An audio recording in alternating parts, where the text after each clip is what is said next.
ఇక బులెటిన్లో డీటెయిల్స్ చూస్తే బ్రేకింగ్ న్యూస్ చూస్తున్నాం. ఢిల్లీ మద్యం పాలసీ వ్యవహారం మరోసారి తెరపైకి వచ్చింది.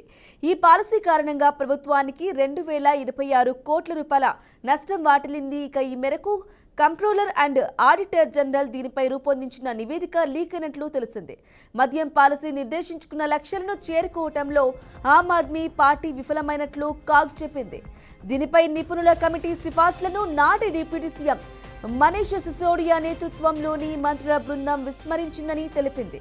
అంతేకాకుండా ఈ పాలసీపై కీలక నిర్ణయాలు తీసుకునే క్రమంలో మంత్రిమండలి లెఫ్టినెంట్ గవర్నర్ ఆమోదం కూడా తీసుకోలేదని వెల్లడించింది.